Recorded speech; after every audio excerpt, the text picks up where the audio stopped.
A palavra do Senhor, como ela diz em Mateus 6:22, se os nossos olhos for mau, todo o nosso corpo será tenebroso. Não está falando do defeito no nosso olho, porque nosso óculos corrige o nosso defeito. Ele está falando do que acontece ao nosso derredor. Nós temos que ficar muito vigilantes, porque muitas vezes um líder, ou da igreja, ou do seu trabalho, ou da própria sua família, venha fazer algo ou alguma besteira, coisas que você não concorda, e você não deve compactuar com isso. Você não deve assumir esse erro junto com essa pessoa.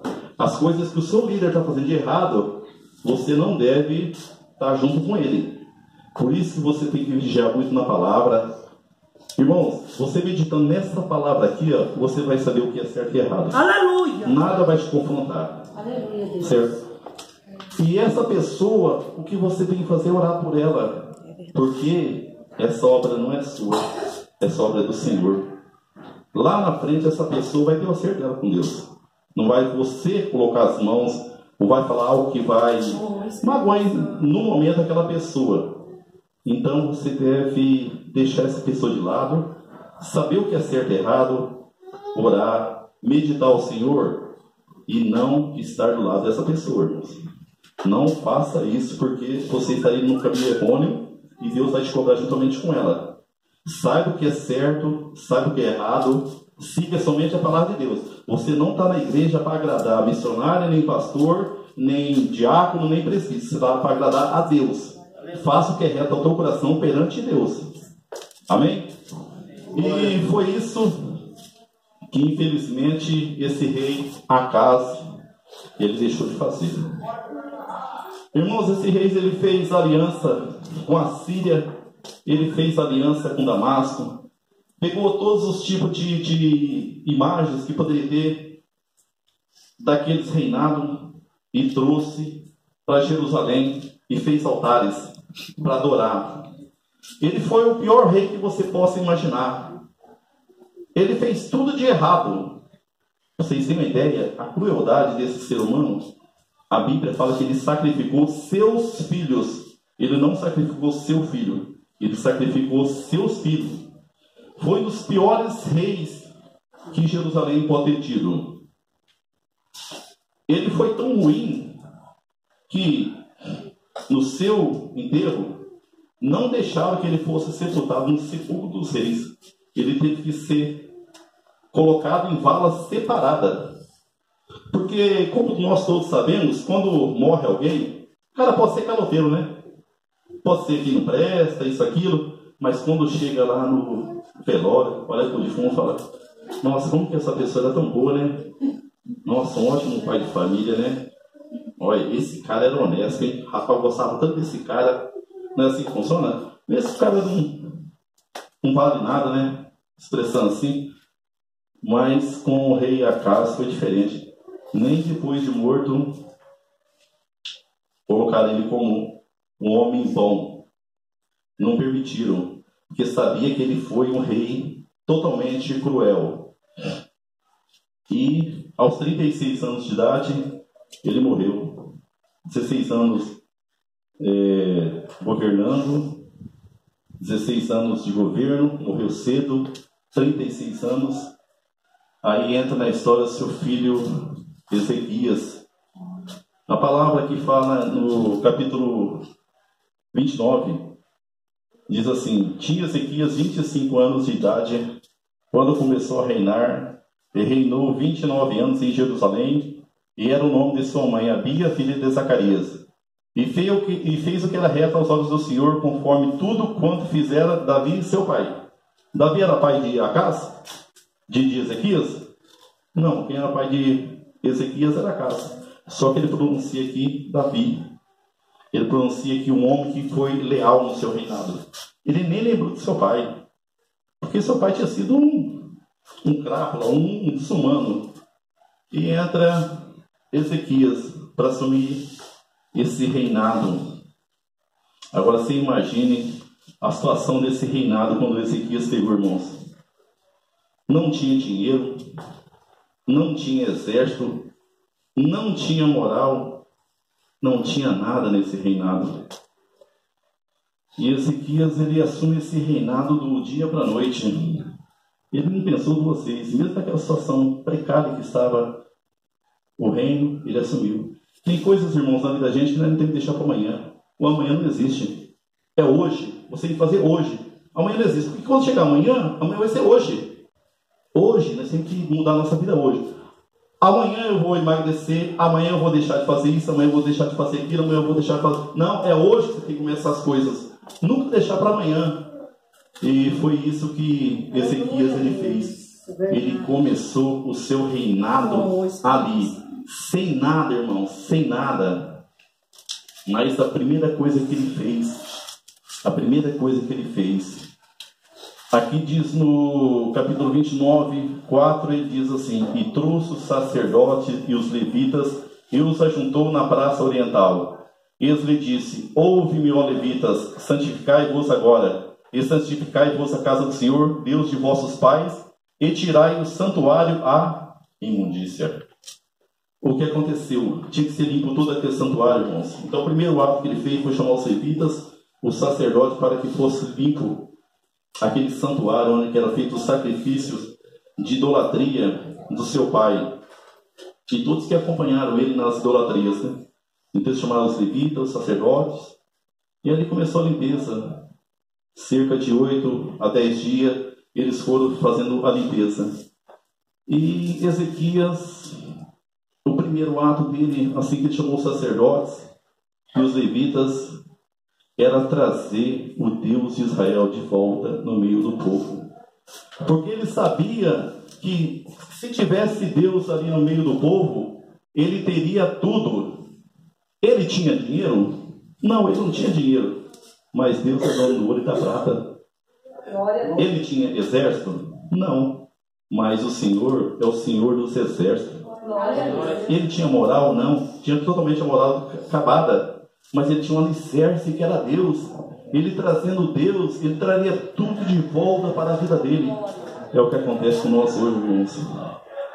Se você tem Deus hoje em seu coração, se você faz as práticas do Senhor na sua vida, você tem tudo. Se algo não está acontecendo ao seu derredor, você pode ter certeza que algo está acontecendo de errado na sua vida.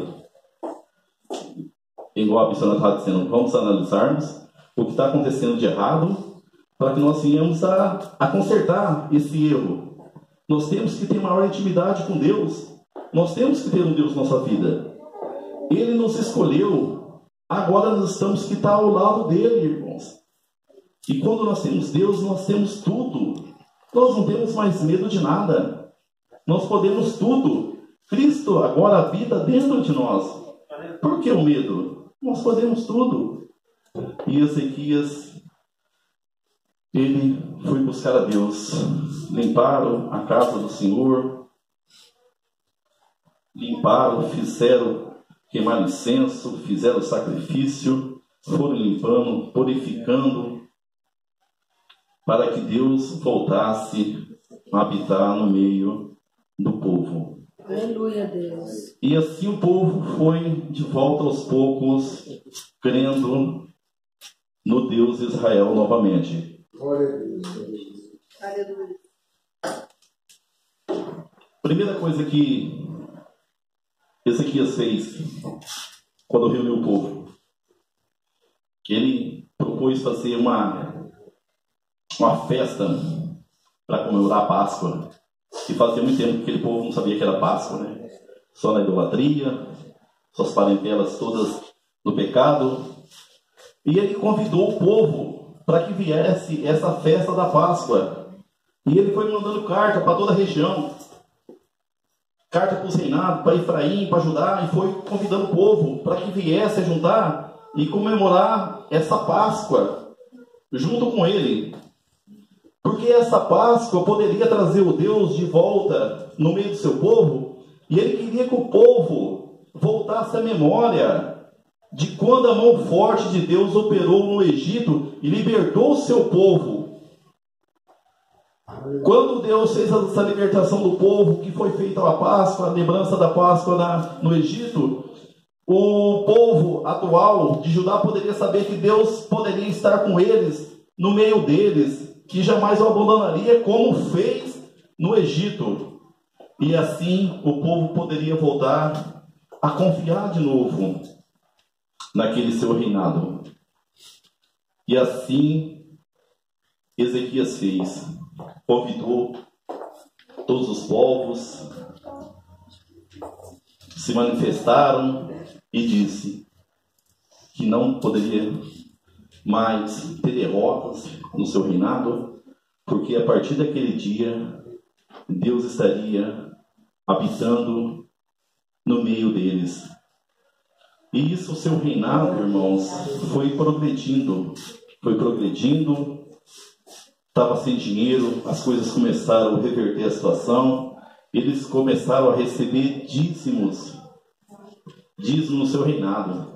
Chegou uma época em que era tanto dízimo, tanta colheita, tantas bezerros, cabritos, ovelhas, começou até a montar até demais. Até os levitas chegaram e falaram assim, mas Ezequias, e está tendo aqui de sobra.